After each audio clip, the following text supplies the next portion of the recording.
Hello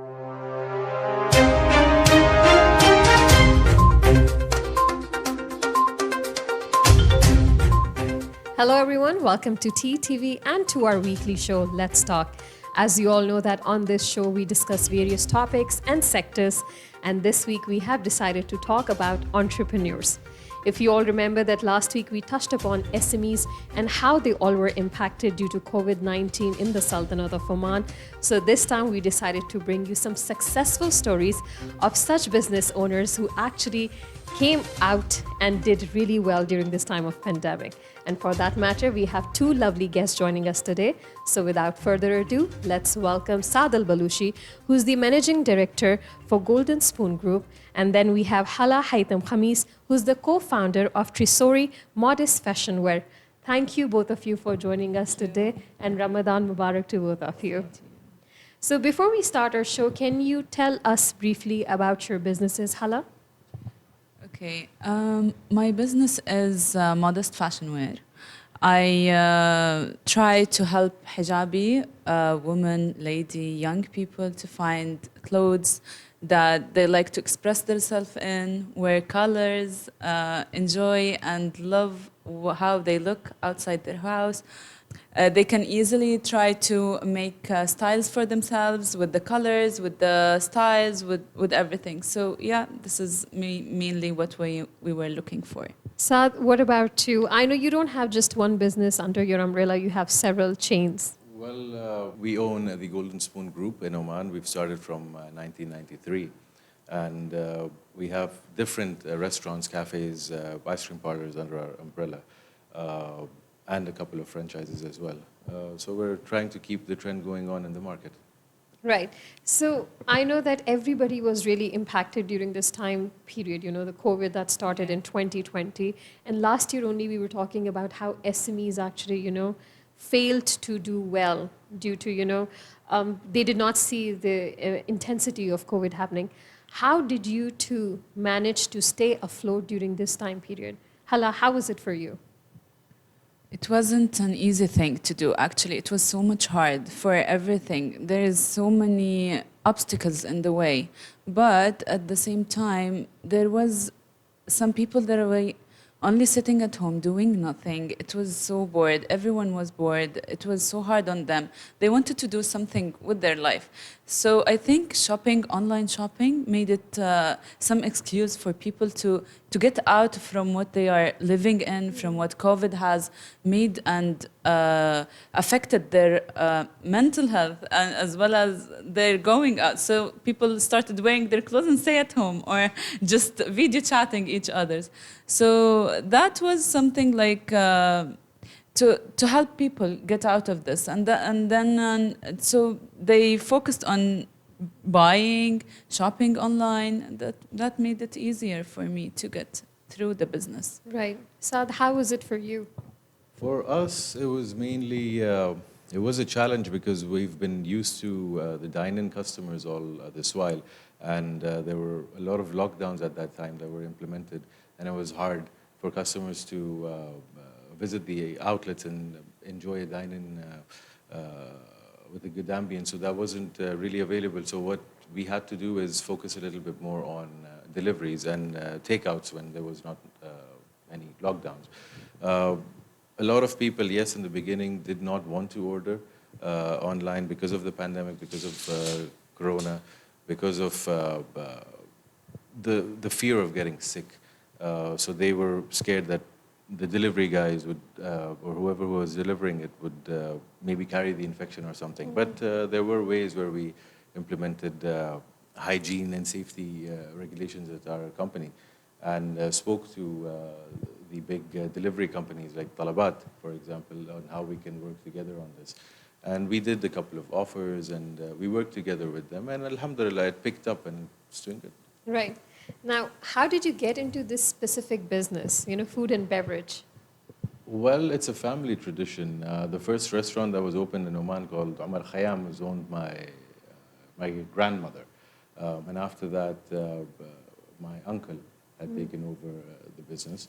And my father was also into this. So he had started from one outlet to the next, to the next. And now, mashallah, we are 40 plus outlets from 1993. And we've taken franchises from out, we give our own brands as franchises. And the question, I mean, why I got into this, it was just an automatic thing that I had to, pick up. So I decided to continue the legacy of my father and make him proud.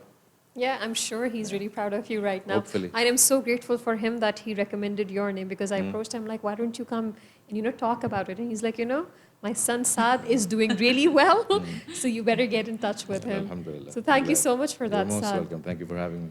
What about you, Hala? Like, how did you start? How did you get into this business? What was the main idea? Okay. Since I was young, I enjoyed sewing. I enjoyed fabrics. I enjoyed colors. And that was a thing for me. I kept it in my mind. I like a lot of drawings and these kind of stuff, fashion shows, everything. It was my passion. But I ended up like studying something about marketing and this because in universities and these they don't focus on fashion as a main thing to study. So afterwards, I got married. I had 2 kids. Woman in my age and this, and she get trapped in the family square and everything. But yet I had something. I always wanted to look different. I always wanted to wear different clothes. I always wanted people when they see me, they keep on asking, "From where did you get this?" Even I don't know them. So I started with sewing my own line and doing my own clothes. Whenever I'm out, I have always people coming to me, "From where did you get this? I want this." And then I got the idea, okay, why don't I start selling it to people? I started with buying fabrics, doing with the tailors and everything. And then it was a small online business. After that, I decided to add to this a ready-made clothes shipped it from outside of Oman, hijabi wear, which is chosen by me and everything. And then I started modeling it, showing it to people, and it And was then your a journey success. started. Yes, it was a success. So, you started studying marketing, and Saad, you also said now that you have 40 plus outlets all over the country. In Muscat. In Muscat. So, I keep hearing this term called market research, that people say that when you're starting a business or when you're starting something, you always carry your market research to see what is the demand like and what kind of feedback you would be getting. So did both of you also go through the same thing? Well, for me, yes, definitely. You have to do market research. And this is one of the first things that we were taught when I was doing my hotel management in Switzerland. Market research is very important because you need to know what your customers want rather than what you want. Each country is different. The market in Oman, we have to remember that we need to give the people what they want in terms of food, something that they like, the way they like it to be presented, the way they like it to be presented on social media as well. So we have to research the market. We have to see what's working, what's trending, what the competition is doing, and then come up with our idea or our theme after that. But before that, I think it doesn't really make sense to have any business without doing any market research. Yeah, same wise. I was like focusing on, I didn't find clothes for myself. How will others find clothes? Like the ones I'm wearing, I didn't even find it in anywhere in Oman. So that was the trigger point for me to start, because if people are asking me, "From where are you bringing this?" That means that there is a place for me in the market. And then afterwards, when I started and I immediately clicked in with the people, that was the thing for me. I knew exactly that I'm in the right place and the right spot, right timing. Yeah. Okay, you guys, we're talking about how you guys went ahead, you overcame with COVID period, and you both are, mashallah, doing really well in your specific field. I'm sure when you start something initially, there are always challenges, there are always obstacles and hurdles that you face. What was it like for you, Saad, when you started initially? When I initially started, well, right after I graduated, I did not join the family business initially. I worked at the Intercontinental Oman for a year, and then I had worked for Grand Hyatt for another year. I tried to get as much as connections that I could. I wanted to basically be my own self at that time. Um, got the experience and then joined the business.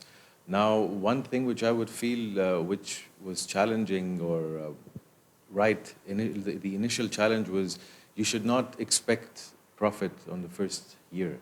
And even if you're getting that profit, you should always save it because you don't know what the next year brings. So that was one challenge, and the competition. If you would see 15 years ago, there was not much competition, especially in Oman.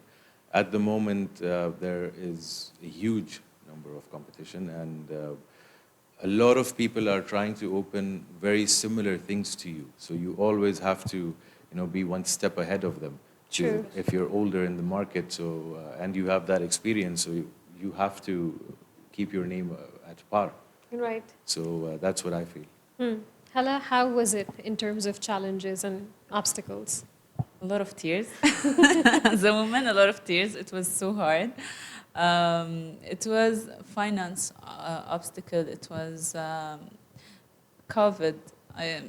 Many of like you wanna fly, and then you have many things that brings you down to earth once you start flying. So especially with COVID, I think whatever you want to make a step, you go back 10. So, but God has something for Yes, each one in absolutely. everything. Whatever you plan, God puts you in another place. True. Yeah. True. Saad, I really like something that you just brought to my attention is that although you are coming from a business background, your grandmother and then your father, and you had the opportunity to continue the family business that is already existing, but you started your career, working for Intercon and other hotels. A lot of times what I see now, the fresh graduates or young people, they think that because they are from a certain business background, it gives them a little advantage or leverage over having a business knowledge. So how important was it for you to start from scratch?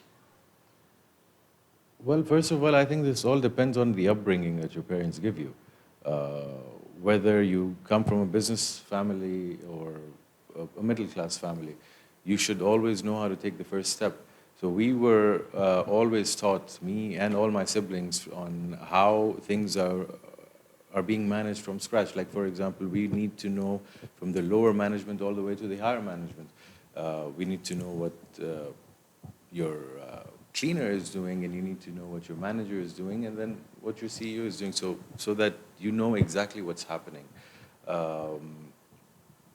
When I first started, yes, there was a big challenge for me as well.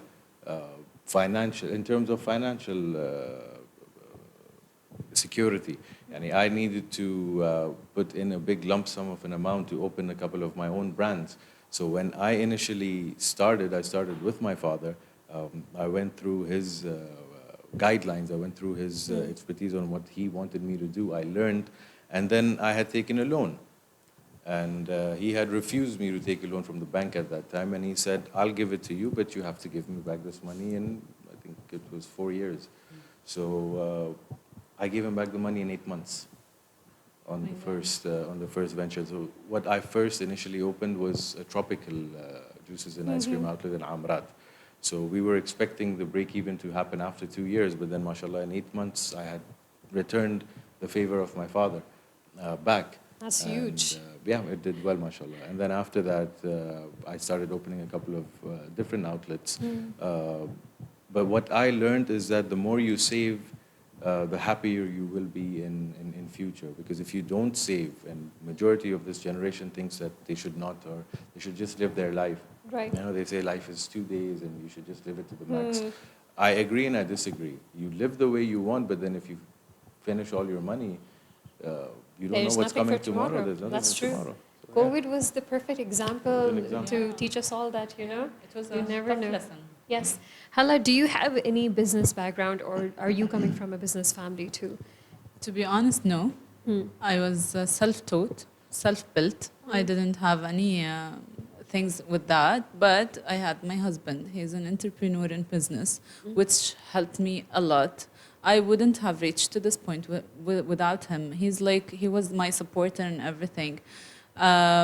Business wise, I didn't understand a lot, but when he would advise me what to do, and because he has a huge background in this, yeah, I was like, yeah, okay, let's do it. But for me, but doing it by myself, I think I would be going with the baby steps. I would be too much scared to do more. But when you have someone to lean on, someone to help, I think you can reach in a very Absolutely. high position, like so easy. Absolutely. It's all about teamwork when it comes Yeah. to business, I think. Like you had your father's guideline and you had your husband's support, Yeah. to show you the path. So I feel like a lot of times, especially during COVID, if you both know that a lot of SMEs, they opened up and they closed down, unfortunately. So, one of the guests that I had on the show, and he said it's because of they weren't prepared. They did not have enough savings, and they did not foresee the future. They did not plan their business accordingly.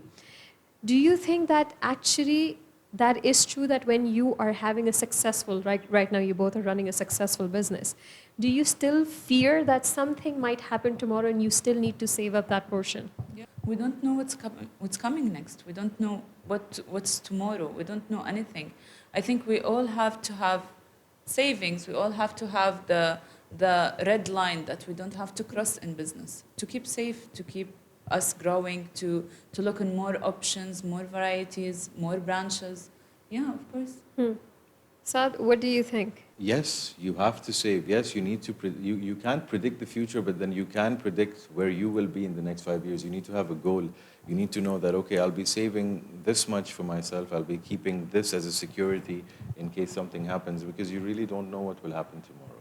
And one thing which I want to emphasize on is taking risks. I feel a lot of entrepreneurs now are scared to take risks, or the SMEs are scared to take risks, and then they fall. If you don't take a risk, you'll never make it. And there's one thing that everyone should know, I feel it's a very famous quote, that if it was easy, everybody would have done it. So True. running a business is not easy at all. Yes. So you really, really have to work hard. And then if you're not good in something, you can hire someone, you can Learn. outsource someone, you can learn, because not as a human being, you're not good in everything. No one's perfect. So True. everyone has their flaws. So if you don't know something, or if you don't know how to save, if you don't know how to manage money, there are companies, there are people, there are books which you can read and educate yourself, and it really works at the end of the day. Right. Saad, you mentioned about perfection, that nobody is perfect, and you can learn and you can get better. When people start business, they always have that aim of making profit in the first year. And while talking to both of you, you said that in the first few years, you have to keep a margin. You have to come at least a break-even point, not profit. So what do you think about people having that kind of attitude towards the business, that when you start with profit? What are your thoughts on that? It's a very small answer. If you run behind money, it's going to run away from you. If you run behind your aim and your goal, you're going to be very successful. So it's as easy as that. If you start something, don't think about the profit. Think about your product, think about your service, think about how you're making your customers happy. Like in hospitality, we have to make our customers happy. Customers come first. So if you're doing well, you will be cherished. You will be successful. And at the end, no, this profit that you're getting, or whatever the amount of money that is coming into your business, any new business when it opens, people tend to go for it and try it out. So initially, yes, you will think that this is your real sale, and your chart is just going up. No, it will not, because if something's going up, it will go down. When it's down, it will come up, and it will maintain its level. But right initially, I don't think anyone should think about their profit. They should think about customer impressions and their own impressions of what people think about them, and then they can think about profit. Right. So, Hella, when you started, was your aim just to make profit initially, or you just were so passionate about this business that you started? Not at all. I wasn't planning on getting any things. I was like, only I want some money for myself, buying things. I was like so passionate in this. I forget about what will it be a business? How will it go? How will it grow? I didn't get through these things. I was like in specific role. I wanted to have. I had a huge audience with that. So the people's reaction, love, talks, that was so much important for me other than the profit.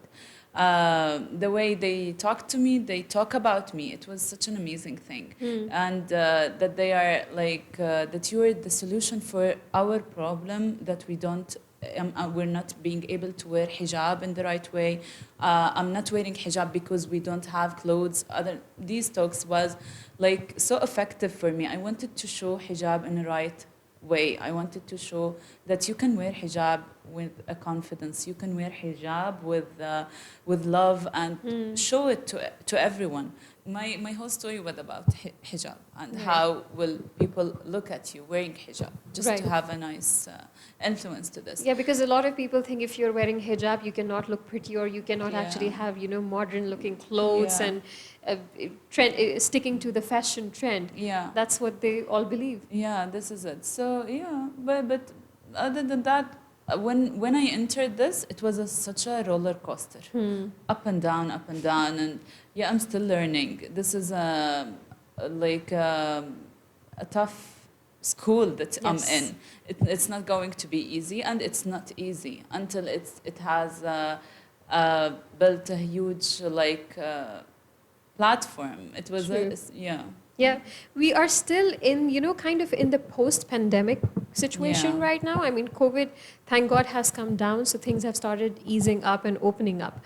But during the time of COVID, how fearful were you both in terms of the success of your business? What kind of different routes and what kind of strategies, diversification did you both pick up on?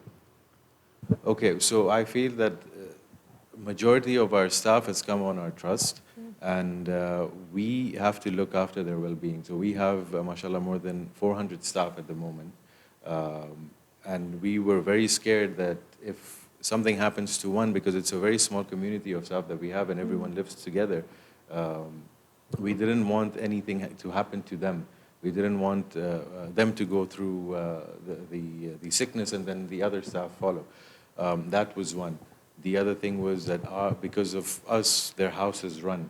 So we have to, I mean, mashallah, we did not remove anyone, we did not fire anyone during the pandemic. On the contrary, we kept them, we paid them in full, we did not cut salaries.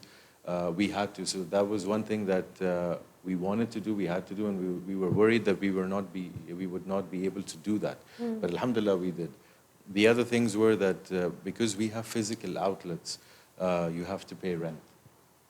So all these restaurants have high rent, so we did get worried about if people would, or the landlords would reduce the rent for us or waive it off on some periods. So some did, we'll be very honest, some did and some did not.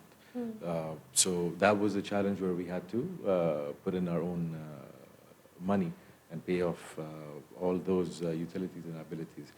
The third thing is that when the pandemic happened, after a while, everyone thought that, this is over, it's the end. Businesses will shut, people won't eat. But everything was going to the electronic market. I mean, everything was coming up online. This did make a lot of companies, which I don't want to take names of, indirectly blackmail the restaurant owners, even though they're doing well, that, now you need us, we're going to increase the percentage, this and that. Because I have a feeling that they've thought that they could blackmail us, thinking that they run the show now, but it's not very true. I mean, electronic or online businesses in the F&B, especially with us, is still 10 to 15% of the total sale. It's still the dine-in. It's still people wanting to go out and honk and get what they want. How we diversified at that time is that the places where we had high rents, we introduced new cloud kitchens in them. So one restaurant, for example, the Golden Spoon had 2 kitchens. One was Baba's Biryani, which is authentic Pakistani biryani. We launched that with only 3 products, and it's doing really well.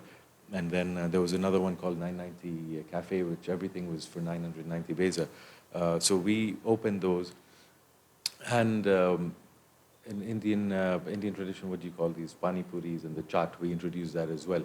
So we had those small cloud kitchens in different outlets of ours. So there would be one in Golden Spoon, one in Chinatown, one in Chaiwala.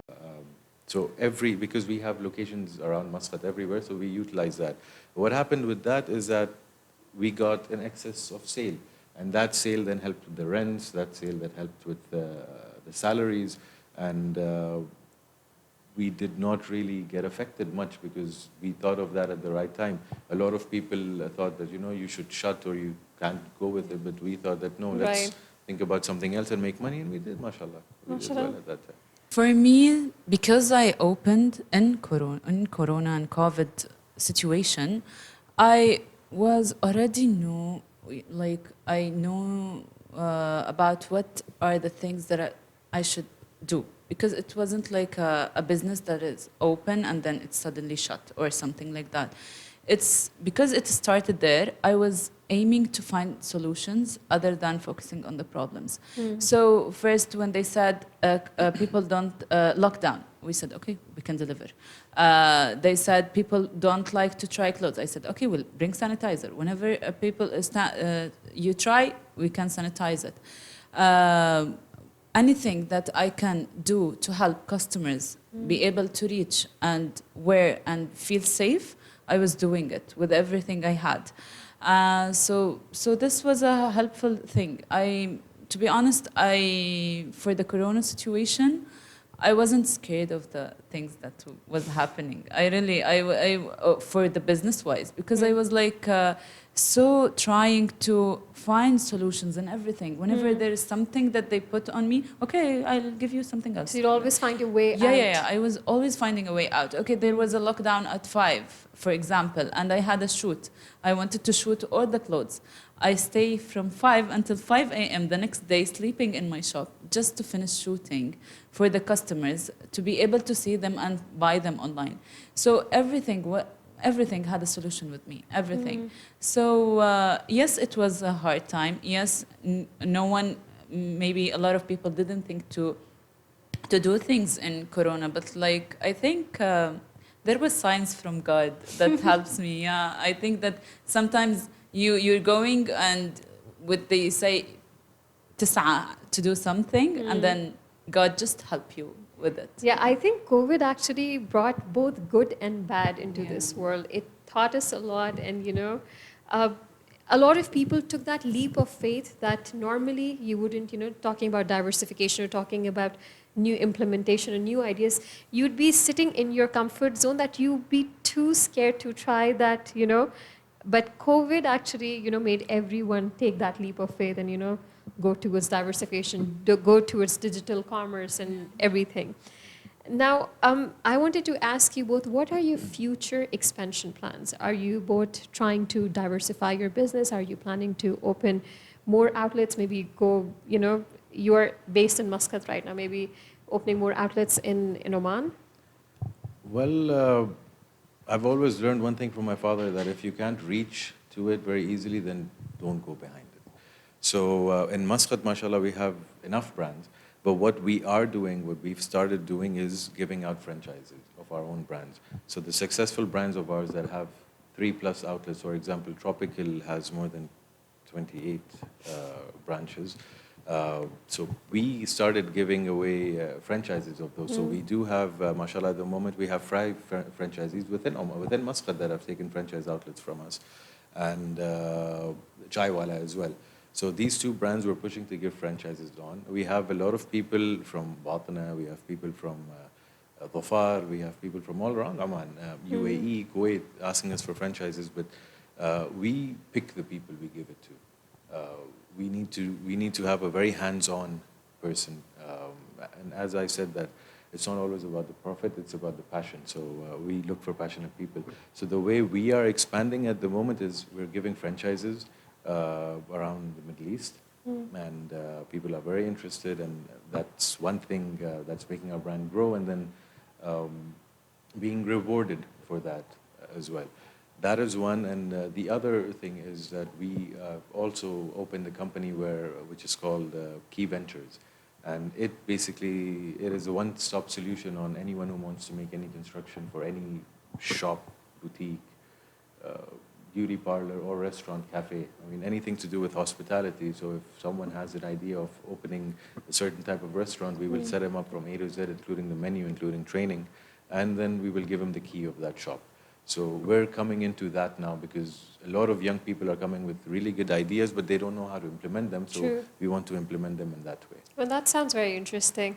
Hello, what are your future plans? Are you planning to expand? I know that you started with online business, Yeah. right? And now, mashallah, you have 2 stores. Yeah. Yeah, of course, I'm looking to expand. I'm looking to make it an international brand soon enough, inshallah. Also, we're opening a website that will make it easier to anyone worldwide to just order and ship it directly. We already now ship to everyone all around the world. So this will make it easier for everything. But yeah, of course, we're going international soon. Soon, inshallah. Yeah, inshallah. Now, last question for the viewers out there who are planning to start their own business. What would you both like to advise them? Hello? I'd go with believe in yourself, believe in your God, and just pray and go. You will have it all, inshallah. Inshallah. Saad? Take a risk. You have to take a risk. If you're scared to take a risk, that's the time you'll be making good money. Because you need to do something different than everyone else, and you need to take a risk. And if they never took risk, I mean, if Microsoft never took risk, we would never have Microsoft. Apple didn't, we wouldn't have Apple.